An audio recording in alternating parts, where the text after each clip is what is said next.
All right, Milo, set one up, and this will be a challenge maybe, but I still want that path to be going to the right, but have the shape, is it possible to have the path going to the right, but then have the ball like fade to the right? Yes.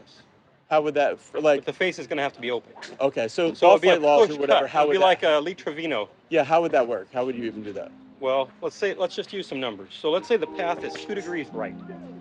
If my face is 4 degrees right, that ball is going to be a ball that starts right and continues right. Okay, because your path is left of to the left of how you oriented the face. Yeah. Okay. Which is basically how I play golf. I hit mostly push cuts. Yeah. Once I get beyond, this is an 8-iron. When I get out to my longer golf clubs, that's how I hit it. Everything's a push cut.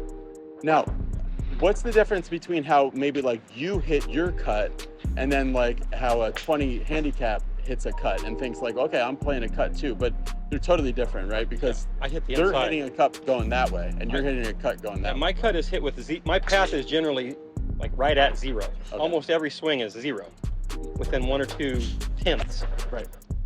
But I hit it with the face just slightly open relative to that path. So I'm hitting a slightly inside out cut versus the average Joe when they show up, their cut is path going drastically left, face also going drastically left. Yeah.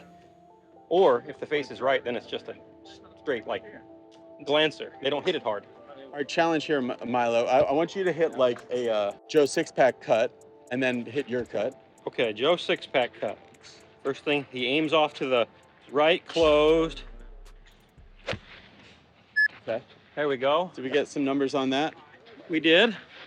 So my path was 15.3 to the left. Oh yeah, just like you said. Just like I see that all the time. Yeah. So that's a Joe 6-pack cut. And could you see what the face was at impact? Yeah, the face was 7.4 open relative to that 15.3 left. So the face was left by about 8. So the face was less left than the path, so that's why it faded back to the center. Okay, I gotcha. Okay. And what was, did we get distance on that? Yeah, that one carried 136 yards, I think. 134 yards. Okay. Because will this make a big difference in distance as far as the glancing blow, like kind of like a ping pong shot, right?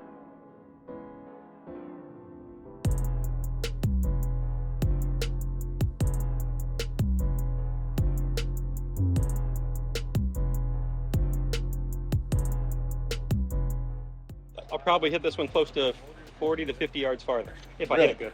Okay. Yeah. So here we go. And the speed won't be that much different. That was 85 miles an hour with an 8-iron. Okay. So, yeah. Yep. Just for viewers at home, so are you trying to start it at the light and then fade it off the light, or are you trying to start right at the light? I'm going to start it just right of the light, hopefully. Okay. Since that's where TrackMan's aim, just right of the light. Okay.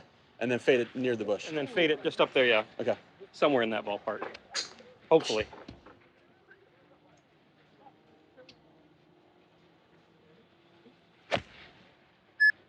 Oh, really nice. Oh, and then that one's perfect. It gets to the peak apex and then falls to the right. It falls down to the right. All right, so you were 0.1 to the right, is that right? The path was, no, it was 0.1 to the left. Okay, so basically 0, like you said. Like I said, it's always 0. Close to 0. My path's always right at 0. And the face, what was the face, Milo? The face was 1.4 to the right. Okay, so your path was basically straight. Your face was a little open to that, so that's what gave you a slight fade. Yeah. Oh, that's beautiful.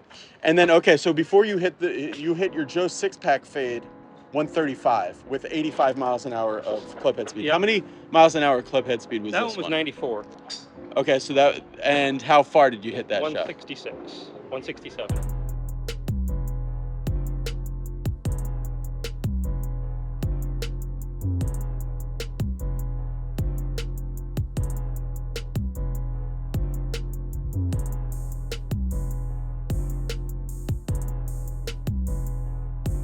So you hit that 32 yards more, but really the effort in your body was the same. Probably less. Oh, probably less on the second one. Yeah, the other one took a lot of work to figure out how to make that, screw it up that bad. Let's go into like a prescription for success here. Especially like if somebody can go to PGA Tour Superstore, Roger Dunn, wherever, and just see some basic numbers of how their path is. And say there's somebody at home and they've diagnosed like, okay, like body-wise, I'm not exactly sure what's going on. It's hard to see the forest for the trees, but I can see that my path is 10 or more to the left normally. you know? Mhm. What's a good prescription to start building into a more rotational swing that hits it more from the inside? Well, I like to start with pivot to Okay. make sure you're not doing anything that's out of symmetry. So if you're turning back and you're turning through and you're spinning your right side high, then you're in big trouble. So start with Yeah. your pivot, make sure it's symmetrical, and then add in the lever system. Yeah, one thing that we've had success with at the Be Better Golf Schools that I would recommend to you guys when you're doing this pivot stuff, just learning the pivot, is practice it a lot with just wiffle balls, foam balls, wiffle balls, something where you're actually hitting it, but there's no real judgment in how good you clipped it or whatever. But you do want that a little awareness, of actually trying to make impact with something. So maybe get that stick like you said, Milo. You like that, and just clip little foam balls I like that. symmetrically. More. Okay, and then how do we graduate from that to hitting a little bit further? Add in. That's where we start adding in our levers. So we start adding in some wrist hinge. We start adding in a little bit of trail arm fold, so the elbow folds a little bit. But we still want our pivoting action to be that symmetrical. Oh, it feels very even on both sides, huh? Yes. Okay, I'll check. If it has that much symmetry, the ball will fly very straight.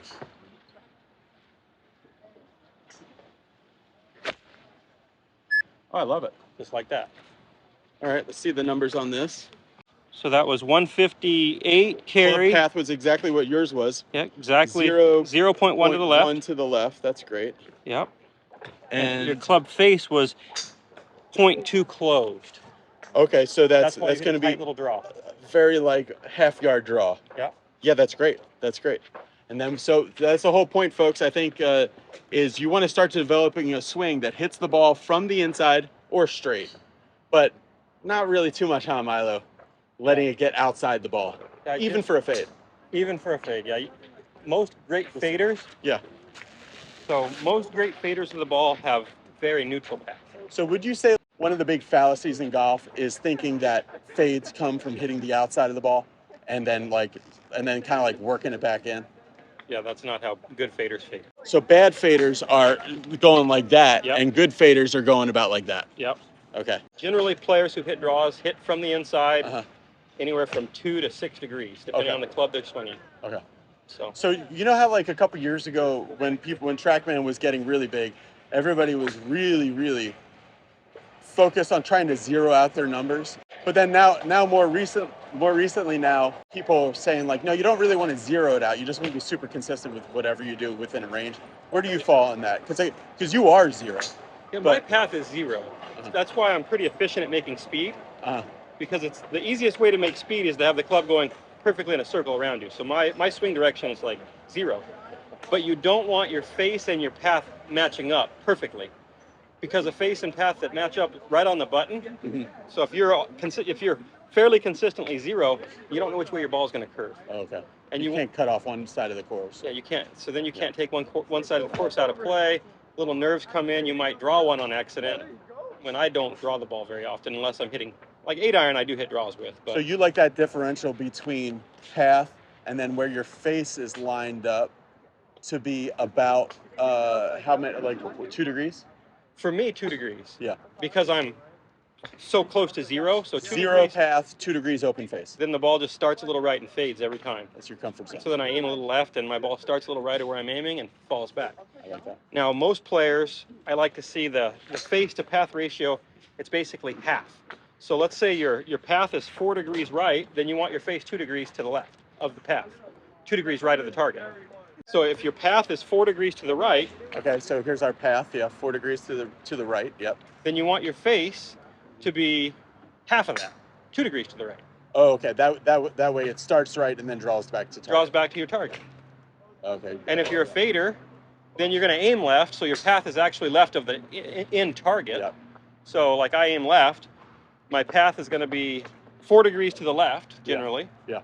And my face is going to be 2 degrees open relative to that path, so 2 degrees left. I like that. You guys can learn more about Milo Lines at milolinesgolf.com or go over to his YouTube page. He's got a great YouTube page that he does, really high production value, coming out with new content constantly.